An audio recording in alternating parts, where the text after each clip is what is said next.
Então, pessoal, aqui na parte 2 da nossa aula, a gente vai dar continuidade, né, falando sobre as notas explicativas, mas agora com já correlacionando ao parecer do CVM, né? Notas explicativas, né? Nas orientações anteriores foram mencionadas as diversas situações que deveriam ser objeto de notas explicativas e que no que couberem devem continuar a ser observadas. Alguns itens, entretanto, devem merecer tratamento mais cuidadoso no presente exercício. Ou seja, quais são os pontos? Existem vários pontos que têm que ser abordados pelas notas explicativas. Mas segundo o CVM, segundo esse parecer, tem alguns itens que deveriam ter um tratamento mais cuidadoso no exercício, né? Que são muito importantes e tudo mais. Segundo o CVM, esses itens que deveriam ter um tratamento mais cuidadoso são transações entre partes relacionadas. A nota explicativa sobre transações entre partes relacionadas deve caracterizar as transações ocorridas, as condições em que se deram essas transações, especialmente o que? Preços, prazos, encargos, qualidade, etc. E se a transação foi efetuada em condições semelhantes às que seriam aplicadas em partes não relacionadas, certo? Os efeitos presentes e futuros na situação financeira e ou nos resultados da companhia. Então, segundo o parecer do CVM, as transações entre partes relacionadas é um item que deveria ser bastante cuidado, né? Que deveria ser muito bem abordado nas notas explicativas, um cuidado mais significativo, né? Um olhar mais criterioso para as transações entre partes relacionadas.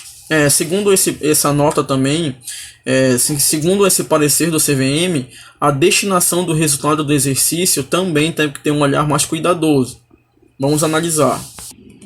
Na destinação do resultado do exercício, deve ser apresentada nota explicativa sobre as propostas dos órgãos da administração para a destinação do resultado do exercício. Nesse particular, 4 pontos se destacam, que são a retenção de lucros, que devem ser explicitadas as justificativas e as linhas principais do respectivo orçamento de capital. Lucros não destinados, mesmo que mantidos em lucros acumulados, caracterizam-se como retenção de lucros. Isso é importante que a gente saiba. Reservas de lucros a realizar. Essa reserva foi introduzida na lei societária a fim de que o dividendo obrigatório possa ser fixado, né, como porcentagem do lucro do exercício, sem risco de criar problemas financeiros para a companhia. Conforme a seção 2 do capítulo 16 da exposição de motivos, né, número 196 de 24 de junho de 1976, na Ministério da Fazenda. Deve ser demonstrado o cálculo da reserva constituída, cabendo lembrar que as reservas de lucros a realizar que poderá ser constituída é o excedente dos lucros a realizar sobre as reservas, né, constituídas. As reservas constituídas em exercícios anteriores e já realizadas devem ser revertidas e incluídas na base de cálculo ao dividendo mínimo obrigatório. As reversões deverão ser feitas na proporção da realização do saldo de correção monetária. Dos dividendos ou lucros recebidos, de coligados e controlados, dos lucros sob vendas em longo prazo realizados no período. Deverá ser considerada para efeito do dividendo obrigatório sobre os valores realizados no período a parcela que deveria ser paga a título de dividendo à época da formação da reserva, caso ela não fosse constituída, acrescida da respectiva correção monetária. Outro ponto, o dividendo. O dividendo deve ser apresentada a demonstração do cálculo do dividendo proposto, sendo recomendado o seu pagamento com correção monetária conforme a instrução do CVM, número 72, de 30 de novembro de 87. Ou seja, as notas explicativas, segundo o CVM, tem que ter um olhar bem criterioso para a questão do dividendo, da destinação integral. É entendimento da CVM que a legislação societária determina a destinação integral do resultado do exercício, certo? Então esses 4 pontos aí foram pontos que, segundo a CVM, as notas explicativas devem ser elaboradas com um olhar mais criterioso e mais cuidadoso para esses pontos, certo? A partir de agora falaremos de uma demonstração contábil também muito importante, É que muitos especialistas consideram a segunda demonstração contábil mais importante depois do balanço patrimonial, que é a demonstração do resultado do exercício, a DRE. A demonstração do resultado do exercício é a apresentação em forma resumida das operações realizadas pela sociedade durante o exercício social, demonstradas de forma a destacar o resultado líquido do período, certo? Todas as operações que foram feitas para a empresa conseguir gerar e obter seu lucro, o seu resultado líquido. Na determinação do resultado do exercício serão computadas receitas, são as receitas e os rendimentos ganhos no período, independentemente da sua realização em moeda, e custos, despesas, encargos e perdas pagos ou incorridos correspondentes a esses receitas e rendimentos. Certo? Então a gente vai no DRE, a gente tem todas essas informações, certo? Para a gente analisar, para ver como foi que aquela empresa conseguiu chegar naquele resultado líquido ou lucro líquido. Aqui, como vocês podem observar, nós temos um exemplo de um DRE. Então a gente começa a receita bruta, a receita bruta da empresa, depois vai descontar de deduções, vendas, tributos ou devoluções, que vai ser igual a uma receita líquida, né? Aí desconta dos custos de mercadorias ou custos dos produtos vendidos, aí tu vai ter um lucro bruto. Do lucro bruto tu vai ter que fazer desconto de despesas operacionais, que são as despesas comerciais e de vendas, despesas administrativas. Também a questão de receitas, né? Pode ter receitas ou despesas financeiras. Aí você vai ter um resultado antes do imposto de renda. Aí depois você vai ter o desconto da provisão para imposto de renda e contribuição social, e desconto de participação dos lucros, e aí sim você vai ter o resultado líquido do exercício, apresentado no DRE. Em consonância com a legislação vigente, temos que a demonstração do resultado do exercício, né, que aborda o artigo 187, onde afirma que a DRE discriminará 1.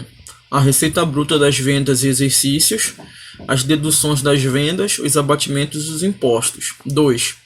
Receita líquida das vendas e exercícios, os custos das mercadorias e serviços vendidos e o lucro bruto.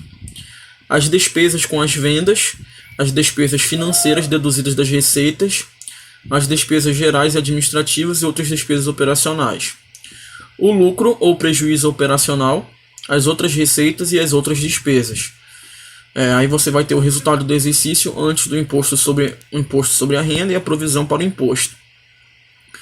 E depois terá as participações de debêntures, empregados, administradores e partes beneficiárias, mesmo na forma de instrumentos financeiros e de instituições ou fundos de assistência ou previdência de empregados, que não se caracterize como despesa. E aí sim você vai ter o lucro ou prejuízo líquido do exercício e o seu montante por ação do capital social. Então, a partir do artigo 187, a gente consegue ver tudo o que uma DRE pode discriminar, certo? E se você for observar lá a DRE feita naquele exemplo anterior, você consegue até entender de uma forma mais clara como é que é feita essas deduções, como é feita essa representação na DRE, esses descontos que são feitos, até que a gente consiga chegar no lucro líquido, né, do exercício. Então, como falamos, né, então a DRE mostra como é que a empresa, mostra claramente, de forma sistemática, como que a empresa chegou naquele resultado líquido do exercício, certo? Esse é o grande intuito da DRE, que a empresa vai evidenciar de forma clara, de forma detalhada, como a empresa chegou àquela lucratividade ou aquele prejuízo naquele exercício social, ok? Então, a partir de agora, a gente já vai falar de uma outra demonstração contábil muito importante, que é a DMPL, que é a demonstração da mutação do patrimônio líquido. Na DMPL, a gente vai analisar o que está influenciando na formação do patrimônio líquido, as contas que compõem o patrimônio líquido, teve um acréscimo, um decréscimo, uma redução. A gente consegue fazer essa análise, essa observação a partir de uma DMPL, de uma demonstração da mutação do patrimônio líquido. A DMPL vai demonstrar para a gente a movimentação ocorrida durante o exercício social nas diversas contas componentes do patrimônio líquido, certo? Porque nós já estudamos anteriormente que o patrimônio líquido é formado por diversas contas: capital social, fundos de reserva, reserva de capital, de contingência, né? Enfim, a DMPL indica o fluxo de uma conta para outra e a origem e o valor de cada acréscimo ou diminuição no patrimônio líquido durante o exercício. Às vezes o patrimônio líquido ele pode aumentar, ele pode reduzir, né? Esse acréscimo ou diminuição a gente vai conseguir evidenciar, demonstrar, observar, analisar a partir de uma DMPL. A demonstração indica claramente a formação de todas as reservas e o cálculo dos dividendos obrigatórios. Isso aqui é importante. Porque todas as reservas de lucro, a gente consegue observar a formação de todas as reservas de lucro na análise, né, da DMPL, da demonstração da mutação do patrimônio líquido. E também a gente consegue observar na DMPL qual foi o cálculo dos dividendos obrigatórios. Perfeito? Dessa forma, o artigo 186, que trata sobre a questão da DMPL, aborda o seguinte. Artigo 186. A demonstração de lucros ou prejuízos acumulados discriminará, né, a DMPL também é reconhecida como a demonstração de lucros ou prejuízos acumulados. A DMPL discriminará: 1. O saldo do início do período, os ajustes de exercícios anteriores e a correção monetária do saldo inicial. 2. As reversões de reservas e o lucro líquido do exercício. 3. As transferências para reservas, os dividendos, a parcela dos lucros incorporada ao capital e o saldo ao fim do período. Parágrafo 1º.